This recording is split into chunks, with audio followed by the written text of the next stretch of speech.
I recently saw Nick White's video about how he basically missed out on 10K worth of Dogecoin because he sold it too early. And with the recent Dogecoin hype as well as Coinbase's IPO, I thought it could be fun to sort of reflect back on how I was also in a similar position and missed out on the Dogecoin hype and sold my Dogecoin too early, as well as kind of just go over what is Dogecoin and what is cryptocurrency in general, because even for me, it can get kind of confusing. Because hey, we talk about tech and computer science on this channel, and I think Dogecoin falls in that category. So first off, I bought about $30 worth of Dogecoin, kind of split throughout May of 2019 when it was about 0.0028 cents per coin, almost equated to about 9,000, a little over 9,000 to 9,500 Dogecoins. And you may be asking yourself, hey Michael, why did you invest in Dogecoin in 2019 for $30? Well, I remember it was when I think I opened up my Robinhood account. I just saw that when they started listing cryptocurrencies, and it was, post Bitcoin hype, after Bitcoin like spiked and then decreased down to, a couple thousand.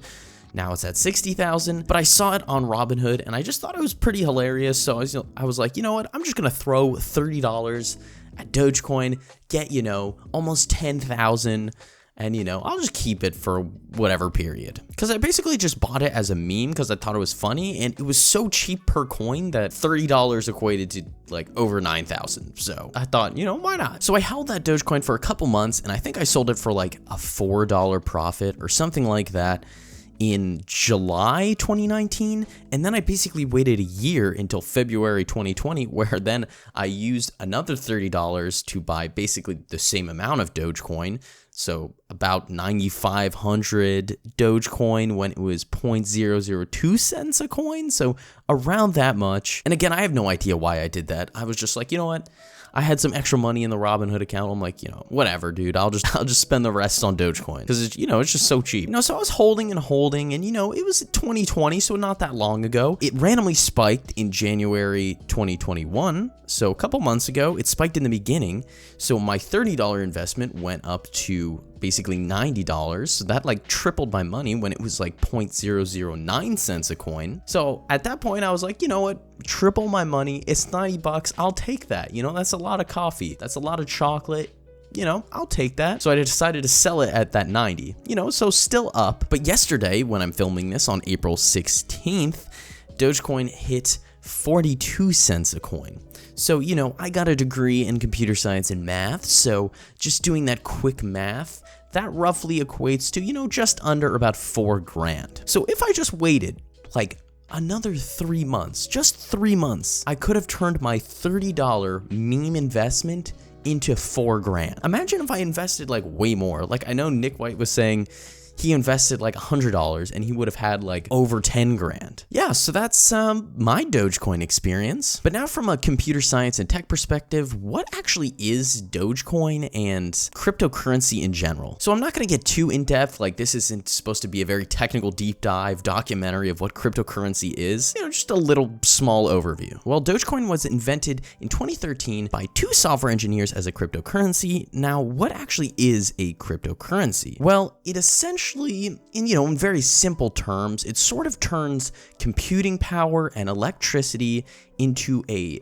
decentralized and distributed digital currency. That's very broad terminology. So what does that actually mean? Well, Jan Lansky at the University of Finance and Administration outlines 6 conditions that a digital currency is a cryptocurrency. So number 1 is the system does not require a central authority. Its state is maintained through a distributed consensus. Now, this distributed consensus is the blockchain technology. Now, blockchain is a completely other discussion and can be another whole series of videos, but put very simply, blockchain is a distributed, immutable ledger for tracking transactions or tracking ownership of some kind. So since it's decentralized and distributed, no one government or authority really has control over it. The second condition is the system keeps an overview of cryptocurrency units and their ownership. So again, just tracking ownership. The system defines whether new cryptocurrency units can be created.